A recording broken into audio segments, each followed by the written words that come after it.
Chris Yapi is back. Chers auditeurs et chères auditrices, quel bonheur de vous retrouver sur vos chaînes YouTube préférées, la Chris Yapi TV officielle et la Chris Yapi News. Votre investigateur est de retour plus déterminé que jamais et en pleine santé. Je sais que ce retour est vécu par les ados-moutons et autres chats-moutons comme une crucifixion, tant ils avaient espéré que je passe l'arme à gauche, qui signifie tout simplement mourir.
En effet, bien que malade, j'ai été informé que même le vieux Grigou priait pour que l'irréparable se produise.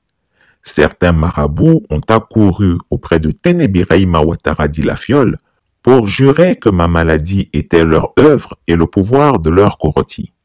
C'est donc avec précipitation que ce dernier a informé son aîné que Chris Yapi c'est fini, il mourra comme Bobli, aussi appelé Don Giovanni.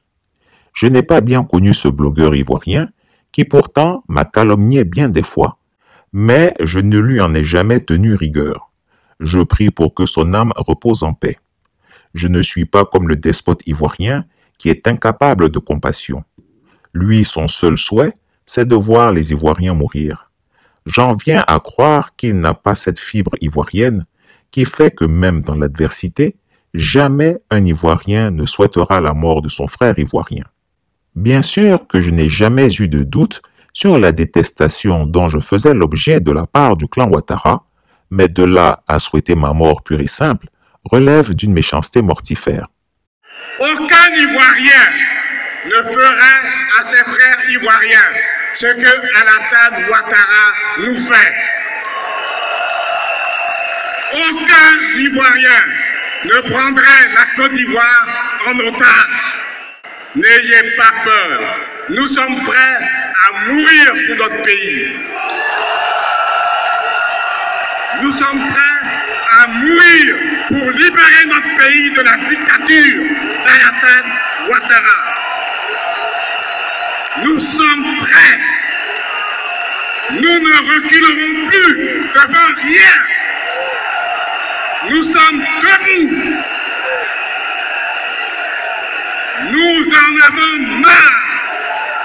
Dites-lui de libérer notre pays et de nous le rendre. Eh bien, Dieu en a décidé autrement. J'ai progressivement retrouvé la santé. Ça a été long. Je n'ai jamais été aussi malade. Mes fidèles abonnés ont certainement dû constater que dans mes dernières vidéos, avant que l'intérim ne soit assuré par M. Beta, que ma voix était celle d'un grippé. Je croyais avoir été frappé par la grippe, mais ça, c'était avant de faire des analyses médicales. Ce que je couvais était plus grave que cela, et ça m'a cloué au lit durant des semaines, totalement impuissant. Qu'est-ce que c'était pénible. Mes médecins étaient formels. Ils m'étaient interdit de faire des activités et des efforts intenses. Mais aujourd'hui, la maladie étant derrière moi, j'ai l'aimable plaisir de renouer avec mon métier. Je tiens ici à remercier M. Beta, qui a été d'un soutien inestimable, non pas seulement pour l'intérim qu'il a assuré avec brio, mais surtout pour sa présence à mes côtés lors de ma convalescence.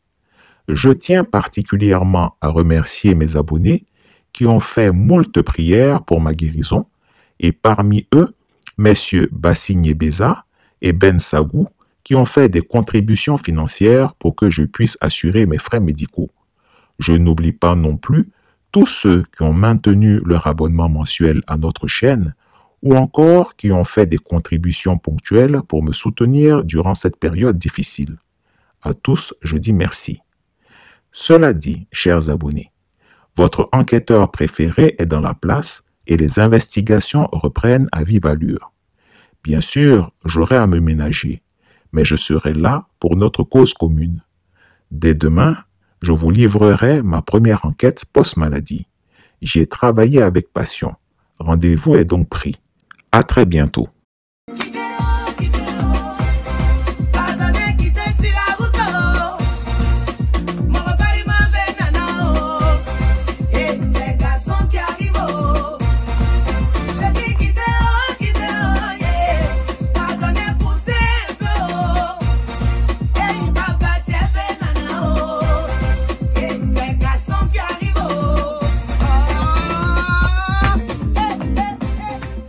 Chris Yapi ne ment pas.